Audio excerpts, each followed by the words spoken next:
नमस्कार, स्वागत है आपका। आप देख रहे हैं ग्राउंड रिपोर्ट, आपके साथ मैं हूं शबाब। दिन भर क्या घटा देश और दुनिया में खास हम आपको बताएंगे अगले आधे घंटे में। बुलेटिन की शुरुआत करते हैं और सबसे पहले आपको सुल्तानपुर से खबर बताएंगे, जहां पर कैबिनेट मिनिस्टर संजय निषाद के विवादित बयान सामने आए।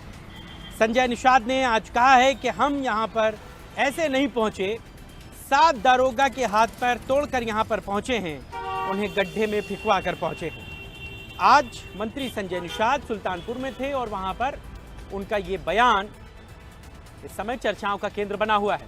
और सिर्फ सुल्तानपुर में ही नहीं, बल्कि प्रदेश भर में उनके इस बयान की गूंज हो रही है। संजय निषाद उत्तर प्रदेश सरकार में कैबिनेट मिनिस्टर हैं, मत्स्य मंत्री हैं, और ऐसे में उनका ये बयान कहीं ना कहीं कई तरह के सवालों को जन्म दे रहा है। अपोजिशन इस सवाल पर सरकार को घेर रही है। हालांकि सरकार की तरफ से इस पूरे मामले पर अभी कोई भी प्रतिक्रिया नहीं आई है, लेकिन संजय निषाद का यह बयान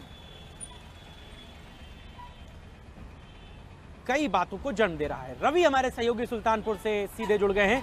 रवि, क्या कुछ रहा आज जब संजय निषाद ने यह बयान दिया? किस कार्यक्रम में थे वो? देखिए, आपको बता दें कि ये मामला जो है ये मंगलवार का है, 18 मार्च का है, जिसमें संवैधानिक अधिकार यात्रा को लेकर के डॉक्टर संजय निषाद सुल्तानपुर में सुबह पीडब्ल्यूडी गेस्ट हाउस से निकले और उसके बाद वो जिले के विभिन्न क्षेत्रों में उनकी जो ये रथ यात्रा थी, इसको वहां पर जाना था, वहां पर स्वागत होना था। और देर शाम जब उनकी ये संवैधानिक रथ यात्रा पीपी कबैचा ब्लॉक अंतर्गत मदारडीह में पहुंची है, तो वहां पर जनसभा को संबोधित करना था।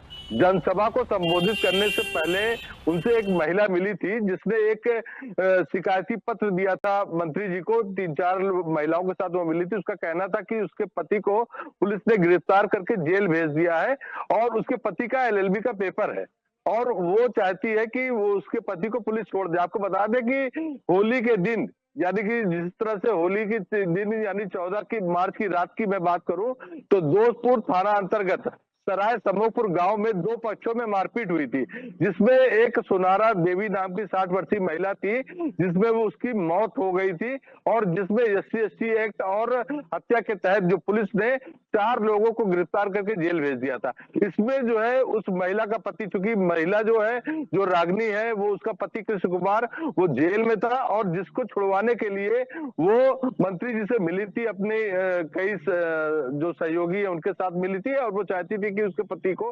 मंत्री जी छुड़वा दें। इसी बात को लेकर के जब वो जनसभा मंत्री जी ने स्टार्ट की, तो उन्होंने जनसभा में उन्होंने जिस तरह से कहा कि मैं महिलाओं के लिए आया हूं, मैं गरीबों के लिए आया हूं, मैं महल से निकलकर सड़क पर आया हूं, मैं क्या कहते हैं आपके लिए ही आया हूं, तो उसके बाद मंत्री जी के जो बोल है वो बिगड़ गए और उन्होंने कहा कि मतलब मुझे मालूम है कि जो है किस तरह से फर्जी लोगों को फंसाया जा रहा है और मैं 7 दरोगाओं का हाथ पैर तोड़वा कर उन्हें गड्ढे में फिकवा कर आया हूं। और जिस तरह से उनका ये विवादित बयान आया, उसके बाद ये विवादित बयान बहुत तेजी से सोशल मीडिया पे वायरल हुआ है और आज यहाँ पर जिस तरह से विपक्ष है, विपक्ष ने भी उनके बयान पर यहाँ पर हमला बोला। आपको बता दें, जो समाजवादी पार्टी की जो राष्ट्रीय प्रवक्ता अनूप संडा है, उन्होंने भी कहा कि जिस तरह से डॉक्टर संजय निषाद जो कैबिनेट मंत्री है, जो मत्स्य मंत्री है, उनके जो बयान है और उनका ये कहना है कि जिस तरह से योगी सरकार में जो उनके घटक दल है, चाहे वो प्रकाश राजभर हो, कहीं उनके बेटे का विवादित बयान आ रहा है, तो कहीं जो उनके जो निषाद पार्टी है, संजय निषाद जी है, उनका विवादित बयान आ रहा है। तो ये तो जिस तरह से एक एलिगेशन भाजपा लगाती थी कि सपा में जो है गुंडे हैं और जिस तरह से मुख्यमंत्री योगी आदित्यनाथ ने कहा था कि जो है कि गुंडों को मिट्टी में मिला दूंगा, लेकिन आज जिस तरह से ये डॉक्टर संजय निषाद का ये बयान आ रहा है कि 7 दरोगाओं के हाथ पैर तोड़वा कर उन्हें गड्ढे में फिकवा के आया हूं, तो ये कहीं न कहीं से ये दर्शाता है कि ये माफियागिरी है और अगर इस पर मुख्यमंत्री योगी आदित्यनाथ को संज्ञान लेना चाहिए। आज इस बात को लेकर के ठीक है, बहुत शुक्रिया इस पूरी बातचीत के लिए। मंत्री जी भावनाओं में थोड़ा बह गए और लगता है कि भावनाओं में बहने के चक्कर में ही वो इस तरीके के बेतुके बयान दे गए। फिलहाल अब देखते हैं कि इस पर सरकार क्या एक्शन लेती है। बहुत शुक्रिया इस पूरी बातचीत के लिए। अगली खबर दिल्ली से आपको बताएंगे। लोकसभा में कांग्रेस सांसद इमरान मसूद ने सहारनपुर रेलवे स्टेशन का नाम बदलने की मांग की। उन्होंने कहा है सहारनपुर रेलवे स्टेशन का नाम बदलकर मां शाकंभरी के नाम पर रखा जाना चाहिए, शाकंभरी देवी के नाम पर रखा जाना चाहिए। इसके अलावा देवबंद रेलवे स्टेशन का भी नाम बदलकर मौलाना मदनी के नाम पर रखा जाना चाहिए। ये दो बातें उन्होंने लोकसभा में कही और उनकी ये मांग अब इस समय बड़ी चर्चाओं का केंद्र बिंदु बनी हुई है। लगातार अब तक भारतीय जनता पार्टी के लोग ही नाम बदलने की मांग करते रहे हैं, फिर चाहे रेलवे स्टेशन के नाम बदलने की मांग हो, सड़कों के नाम बदलने की मांग हो, लेकिन पहली बार किसी विपक्षी नेता के सांसद ने, किसी विपक्षी नेता के जुबान से ये बात निकली है कि सहारनपुर का नाम बदला जाए। इमरान मसूद ने ये बात कही है संसद में। उन्होंने कहा है कि सहारनपुर रेलवे स्टेशन का नाम बदलकर मां शाकंभरी देवी के नाम पर रख देना चाहिए। इसके साथ ही साथ देवबंद रेलवे स्टेशन का भी नामकरण होना चाहिए, उसको भी हटा देना चाहिए और मदनी, मौलाना मदनी के नाम पर उस रेलवे स्टेशन का नाम रख देना चाहिए। तो ये बड़ी खबर है इस वक्त आपके टीवी स्क्रीन पर। कांग्रेस के रवि हमारे साथ, हमारे सहयोगी इसी खबर पर सीधे जुड़ गए हैं। रवि, अब तक तो सिर्फ बीजेपी के नेता ही स्टेशनों के, सड़कों के नाम बदलने की मांग कर रहे थे, ये तो तुरुप का इक्का फेंक दिया इमरान मसूद ने। हाँ बिल्कुल, कांग्रेस सांसद इमरान मसूद को इसी बयान को लेकर चर्चा है, जिसमें उन्होंने सहारनपुर के रेलवे स्टेशन और देवबंद रेलवे स्टेशन के नाम बदलने की मांग की है और आप इसको लेकर लगातार चर्चा भी हो रही। और जिस तरीके से पहले भी कई रेलवे स्टेशनों के नाम बदले गए हैं, लेकिन सत्ता पक्ष की तरफ से इनका नाम बदला गया। लेकिन जिस तरीके से अब विपक्ष की जो पार्टी है कांग्रेस पार्टी, उसके सांसद इमरान मसूद की तरफ से जहां सहारनपुर रेलवे स्टेशन और देवबंद रेलवे स्टेशन के नाम बदलने की मांग की है, उसको लेकर चर्चा है। और निश्चित तौर पर इसको लेकर जरूर जो विपक्षी खेमे में जरूर चर्चा है। हालांकि जिस तरीके से उन्होंने नाम बदलने की मांग की है, वो लेकर लगातार चर्चा है। सांसद इमरान मसूद ने विशेष रूप से जो सहारनपुर रेलवे स्टेशन का नाम करण मां शाकंभरी देवी के नाम पर और देवबंद रेलवे स्टेशन का जो नाम है मौलाना हुसैन अहमद मदनी साहब के नाम पर रखने की मांग की है, इसको लेकर चर्चाएं हैं वो जरूर बनी हुई है। जी और अभी मतलब जब अब इमरान मसूद ने भी नाम बदलने की मांग कर ली है, तो फिर अब दूसरी पॉलिटिकल पार्टीज किस तरीके से इसको देख रही हैं? बीजेपी की तरफ से कोई एक्शन, रिएक्शन, सपा की तरफ से कोई प्रतिक्रिया? देखिए फिलहाल अभी इसको लेकर क्योंकि इसको जरूर डीजी बयान की तरह जरूर लोग देख रहे हैं, लेकिन हालांकि इस पर लेकर कोई प्रतिक्रिया जरूर भी फिलहाल सामने नहीं आई है। लेकिन कांग्रेस सांसद इमरान मसूद ने जरूर इस तरह के बयान को लेकर जरूर चर्चाओं को कहीं ना कहीं दे दिया है मौका। और सत्ता पक्ष की तरफ से जिस तरीके से मांग होती थी, ये पहली बार ऐसा मौका है शायद जिस वक्त लोकसभा में जो विपक्ष की जो पार्टी है कांग्रेस पार्टी है, उसके सांसद की तरफ से इस तरीके की मांग है वो उठाई गई है। जी चलिए, बहुत धन्यवाद रवि इस पूरी बातचीत के लिए। हमारे सहयोगी रवि हमारे साथ मौजूद थे और वो बता रहे थे कि किस तरीके से अब इमरान मसूद के इस बयान की जो चर्चा है वो बहुत तेजी से रफ्तार पकड़ रही है। अब अगली खबर मेरठ से आपको बताएंगे, जहां पर औरंगजेब विवाद में बीजेपी नेता संगीत सोम भी कूद पड़े हैं। संगीत सोम ने आज बयान देकर के सियासी खेमे में हलचल मचा दी है। उन्होंने कहा है कि राहुल गांधी और अखिलेश यादव देशद्रोही हैं। कांग्रेस ने औरंगजेब के नाम पर सड़कें बनवाई, बाबरी मस्जिद तोड़कर राम मंदिर बनाया, अब काशी मथुरा में मस्जिद तोड़कर मंदिर बनाएंगे। ये बयान संगीत सोम की तरफ से आया है मेरठ से। तो बड़ी खबर है इस वक्त आपके टीवी स्क्रीन पर मेरठ से, जहां पर औरंगजेब विवाद में अब बीजेपी नेता संगीत सोम की एंट्री हो गई है। संगीत सोम ने आज बयान जारी करते हुए कहा कि बाबरी मस्जिद तोड़कर राम मंदिर बनाया जा चुका है, अब काशी और मथुरा में मस्जिद तोड़कर मंदिर बनाया जाएगा। पंकज हमारे सहयोगी मेरठ से सीधे जुड़ गए हैं। पंकज, और क्या कुछ कहा संगीत सोम ने? बिल्कुल, आज संगीत सोम ने मंच के माध्यम से बोला है कि जिस तरह अयोध्या में जो है मस्जिद तोड़ के राम मंदिर बनाया गया है, अब इसके बाद मथुरा और काशी की बारी है। जिस तरह जो है वहां पर भी, यानी कि अयोध्या में राम मंदिर बनाया गया था और यहाँ पर भी अब मस्जिद तोड़ी जाएगी और उनके रुपए यानी कि काशी में और मथुरा में एक विशाल मंदिर बनाए जाएंगे। जी, और उन्होंने वहीं पे राहुल गांधी और अखिलेश को भी उन्होंने बताया कि वे भी देशद्रोही है। जिस तरह से मुगल कि उन्होंने आज जो है मन से बात कही है कि उन्होंने जो है कोर्ट का सहारा नहीं लिया था, तो इस तरह हम भी कोर्ट का सहारा नहीं लेंगे और मस्जिद तोड़ेंगे, चाहे वो काशी की बात हो चाहे वो विशाल मंदिर जो है वो बनेंगे। जी, अब संगीत सोम पीछे रह गए थोड़ा सा इस तरीके के बयान देने में, वरना उनके बयान पहले चर्चाओं में आ जाते थे। क्या कार्यक्रम था, कहां पर वो बोल रहे थे और किस संदर्भ में बोला उन्होंने और इस तरीके के बयानों को लेकर के किस तरीके की राजनीति हो रही है। दूसरी जो पॉलिटिकल पार्टीज हैं उनके नेता संगीत सोम के बयान पर क्या कह रहे हैं? बिल्कुल, क्योंकि आज जो संगीत सोम ने अपने आवास पे होली मिलन का एक कार्यक्रम रखा था और उसी के बाद उन्होंने जो है मन से जो है बयान दिया है और उसके बयान देने के बाद संगीत सोम के जो है मेरठ की राजनीति में भौचाल आ गया है। उनका साफ तौर पर कहना है कि उन्होंने बिल्कुल साफ तौर कह दिया कि जैसे काशी हो चाहे मथुरा हो, अयोध्या की तरह जैसे बाबरी मस्जिद तोड़ी गई थी और उसके बाद वहाँ विशाल राम मंदिर बनाया गया, तो तमाम अब बारी काशी की है और की है। तो इसके बाद जो है मेरठ के गलियारों में हलचल शुरू हो गई है। हालांकि अभी इसमें जो है किसी दूसरी विपक्ष पार्टी ने अभी कोई बयान तो नहीं दिया है, लेकिन जल्दी ही इस चीज पर जो है अब पलटवार होनी शुरू हो जाएगी। ठीक है, बहुत शुक्रिया इस पूरी बातचीत के लिए। आप नजर बना रखिए खबर पर, आगे जो भी अपडेट होंगे फिर आपके पास लौटेंगे। मेरठ के बाद रुख लखनऊ का, जहां पर आईएसआई एजेंट नेहा शर्मा का एक और आशिक सामने आया है। रविंद्र के बाद ऑर्डिनेंस फैक्ट्री की जानकारी देने वाला कुमार विकास भी यूपी एटीएस के हत्थे चढ़ा है। ये बड़ी खबर इस वक्त आपको टीवी स्क्रीन पर बता रहे हैं। आईएसआई एजेंट नेहा शर्मा का एक और आशिक गिरफ्तार हुआ है।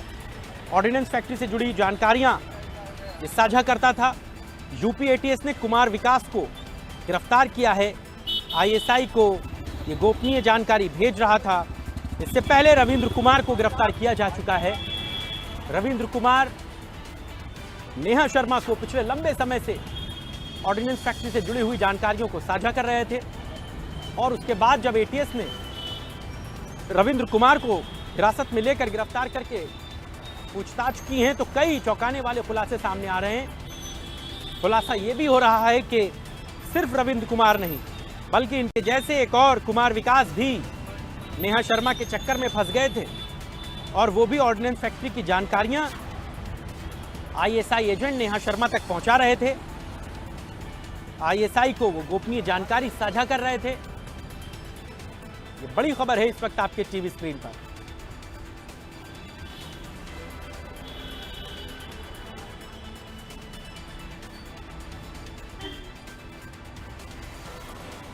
ये बड़ी खबर इस वक्त आपके टीवी स्क्रीन पर।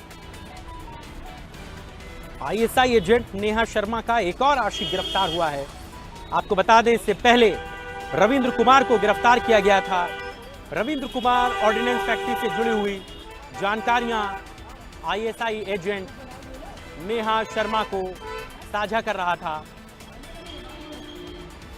और जो खबरें मिल रही हैं उसके मुताबिक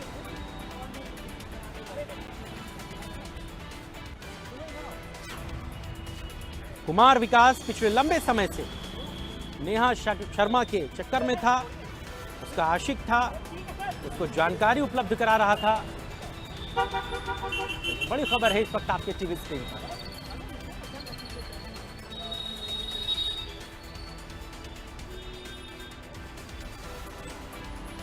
आईएसआई एजेंट नेहा शर्मा का नया आशिक पकड़ा गया है, गिरफ्तार हुआ है। यूपी एटीएस ने इसे गिरफ्तार किया। अभिषेक हमारे सहयोगी पूरी खबर बता रहे हैं। अभिषेक, लोग मोहब्बत में क्या क्या नहीं करते, एक नहीं दूसरे आशिक ने ऑर्डिनेंस फैक्ट्री की जानकारियों को साझा किया है आईएसआई तक।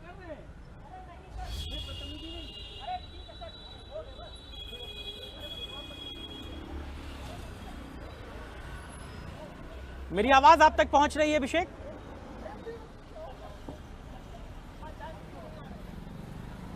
अभिषेक, आपका मोबाइल जो है वो अनम्यूट कर लीजिए उससे, फिर आप जानकारी दीजिए।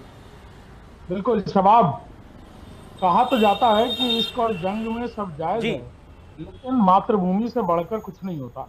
और नेहा शर्मा नाम की आईएसआई एजेंट ने जिस तरह पहले फिरोजाबाद की ऑर्डिनेंस फैक्ट्री में काम कर रहे रविंद्र कुमार को हनी ट्रैप किया और फिर अब रविंद्र कुमार से ही पूछताछ के दौरान कुछ लिंक्स मिले, जिसके बाद आईबी और खासतौर पर यूपी एटीएस ने कई जगह ऑर्डिनेंस फैक्ट्रियों में इस लीक के बारे में जानकारी हासिल की। पता चला कि कानपुर की ऑर्डिनेंस फैक्ट्री से भी कुछ चीजें लीक हुई हैं और जब इस लीकेज के बारे में और डीप मॉनिटरिंग की गई तो ये पता चला कि यहाँ पर विकास कुमार नाम का एक शख्स जो ऑर्डिनेंस फैक्ट्री में ही काम कर रहा है लंबे समय से, और कानपुर का ही रहने वाला है, कानपुर देहात का रहने वाला है, उसे नेहा शर्मा ने BHEL यानी भारतीय हैवी इलेक्ट्रॉनिक लिमिटेड के नाम से, भेल के नाम से ये बताया कि वो भेल में काम करती है। व्यवहारिक बातचीत के बाद दोस्ती बढ़ी, प्यार परवान चढ़ा और फिर धीरे धीरे उसने अपनी सच्चाई बताई कि वो ISI के लिए काम कर रही है और लंबे चौड़े पैसे और किसी और देश में ऐशो आराम की जिंदगी का वादा किया और विकास देश से गद्दारी करने के लिए पूरी तरह तैयार हो गया। आपको बता दें कि शबाब की इस ISI नेटवर्क से जुड़ा ये दूसरा मामला सामने आया और खासतौर पर देश की ऑर्डिनेंस फैक्ट्रीज जो उत्तर प्रदेश में, उन्हें टारगेट किया जा रहा है। विकास ने ना सिर्फ असलहे, गोले बारूद और कई सारे ऑर्डिनेंस फैक्ट्री से जुड़े हुए सोफिस्टिकेटेड इक्विपमेंट्स से जुड़ी हुई वीडियोग्राफ्स और फोटोग्राफ्स ISI को भेजी, बल्कि वो एक गेमिंग ऐप के जरिए ये सारी जानकारियां, यानी लूडो गेमिंग ऐप के जरिए ये सारी जानकारियां ISI के हैंडलर्स तक पहुंचा रहा था। ठीक है, आप नजर बनाए रखिए खबर पर, आगे जो भी अपडेट होंगे अभिषेक फिर आपके पास लौटेंगे। बहुत शुक्रिया इस पूरी बातचीत के लिए। लखनऊ के बाद अगली खबर जो है वो आपको अलीगढ़ से बताएंगे, जहां पर बेसिक शिक्षा विभाग में एक बड़ा गोरखधंधा सामने आया है। 10 सालों तक GPF के घोटाले की खबर निकलकर सामने आ रही है। GPF खातों से करीबन 5 करोड़ की हेराफेरी हुई है। 12 BSA समेत 61 अधिकारी और कर्मचारी इस पूरे गोरखधंधे में शामिल बताए जा रहे हैं। शासन की जांच में यह पर्दाफाश हुआ है। 12 BSA समेत 36 कर्मचारियों पर मुकदमा दर्ज किया गया है। ये बड़ी खबर है इस वक्त आपके टीवी स्क्रीन पर, अलीगढ़ से, जहां पर बेसिक शिक्षा विभाग में GPF के खातों में 5 करोड़ की हेराफेरी का मामला सामने आया है और पिछले कई सालों से, लगभग 10 सालों से ये गोरखधंधा किया जा रहा था। प्रमोद पूरी खबर बता रहे हैं अलीगढ़ से। प्रमोद, क्या है पूरी जानकारी? अब आप देखिए, बेसिक शिक्षा विभाग का बड़ा घोटाला सामने आया है, यानी GPF का 5 करोड़ रुपए का घोटाला किया गया था। और देखिए, ये 2003 से लेकर 2013 तक, यानी 10 साल में ये घोटाला किया गया था। और सबसे अहम और खास बात यह है कि इस घोटाले में 12 BSA, इसके अलावा अन्य, यानी टोटल 61 अधिकारी और कर्मचारी शामिल थे। और ये इस घोटाले की जो मांग थी, यानी समाजवादी सरकार का घोटाला है और घोटाले की जांच की मांग पिछली सरकारों में भी उठी थी, बावजूद कोई कार्रवाई नहीं हुई। अब ऐसे में एक शिक्षक द्वारा भारतीय जनता पार्टी की सरकार बनने के बाद शासन में की गई थी और इसकी बाकायदा जांच शासन से की जा रही थी। शासन की जांच में पाया गया कि अलीगढ़ में बेसिक शिक्षा विभाग के 12 BSA सहित लगभग 61 अधिकारियों ने इस घोटाले को अंजाम दिया था। और देखिए, शासन से सीधे तौर पर डायरेक्शन दिया गया कि इसमें मुकदमा दर्ज कराया जाए। तो ऐसे में आज इस मामले में बेसिक शिक्षा अधिकारी की तहरीर पर बन्ना देवी थाने में 61 अधिकारियों के खिलाफ मुकदमा दर्ज हुआ है, जिसमें कई खंड शिक्षा अधिकारी हैं, इसके अलावा 12 BSA हैं। और देखिए, ये सभी BSA मौजूदा समय में उत्तर प्रदेश के अलग अलग जिले में बड़े बड़े जिम्मेदार पदों पर बैठे हुए हैं। अब ऐसे में देखिए, इस पूरे मामले में 2 जो बाबू थे उन्हें तत्काल बर्खास्त कर दिया गया है। हालांकि जो बड़े अधिकारी हैं वो अपने पदों पर अभी भी जमे हुए हैं। तो ऐसे में अब पुलिस पूरे मामले की जांच पड़ताल कर रही है। उधर शासन से भी जो जांच रिपोर्ट है वो लगातार अलीगढ़ से शासन को जांच रिपोर्ट भेज दी गई है। अब ऐसे में ये मानिए कि 12 BSA सहित 61 अधिकारियों के खिलाफ कार्रवाई होना तय है। देखिए साहब, सबसे और अहम बात इस मामले की, पिछले लंबे समय से लगातार शिकायतें की जा रही थी, कोई भी शिकायत सुनने वाला नहीं था। यानी ये जो घोटाला है ये समाजवादी सरकार के दौर में हुआ था और जब से जो शिक्षक संघ के तमाम लोग हैं इसकी शिकायत कर रहे थे। यानी किसी दूसरे का हक BSA जो रहे थे यहाँ, उन्होंने अपने चाहतों को दे दिया था।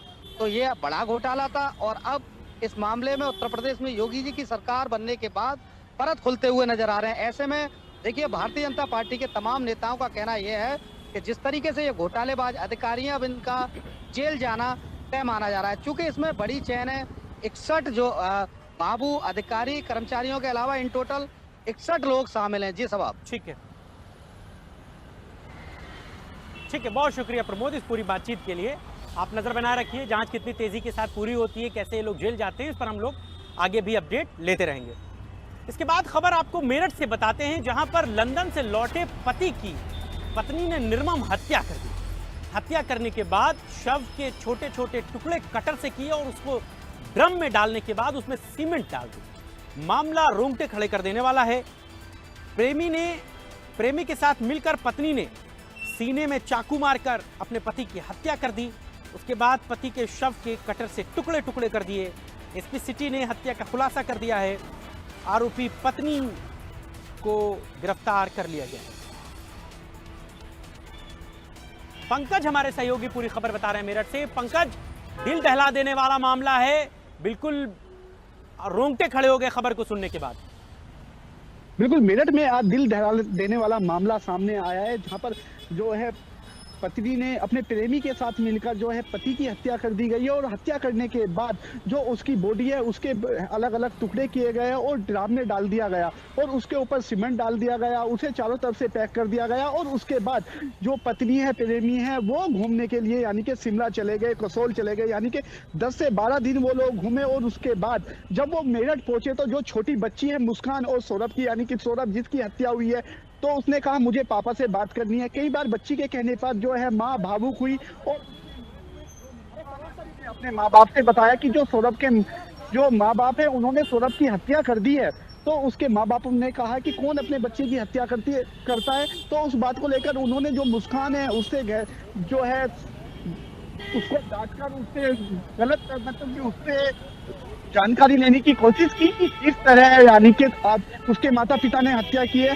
लेकिन उसके बाद मुस्कान ने बताया कि मैंने और मेरे प्रेमी के द्वारा जो है सौरभ की हत्या की गई है और हत्या के बाद जो उसकी बॉडी है एक ड्रम में छिपाई गई है और उसके ऊपर रेत डाल दिया गया और उसको चारों तरफ से पैक कर दिया गया। इसके बाद जो मुस्कान है उसके जो माता पिता है उसको लेकर थाने पहुंचे और थाना पुलिस जब घर पर पहुंची तो थाना पुलिस की जो आंखें वो खुली रह गई, क्योंकि उन्होंने देखा कि उसके जो बॉडी है उसके पीस किए हुए हैं और उसके ऊपर सीमेंट और रेत डाला हुआ है और उसके बाद दोनों को हिरासत में ले लिया गया है। पुलिस अब तमाम उन बिंदुओं पर जांच कर रही है, कहां से ड्रम खरीदा गया था, जिस हत्या यानी कि जिस चाकू से उसकी हत्या की गई है कहां से वो खरीदा गया था, कितने समय से जो है हत्या यानी कि सौरभ जिसकी हत्या हुई है कितने समय से ये लोग उसका हत्या का प्लान बना रहे थे और कितने समय से जो है प्रेम प्रसंग इनके बीच चल रहा था। पंकज, एक चीज बहुत संक्षेप में बताइएगा, क्या कुछ तंत्र मंत्र वाली भी बात सामने आ रही है?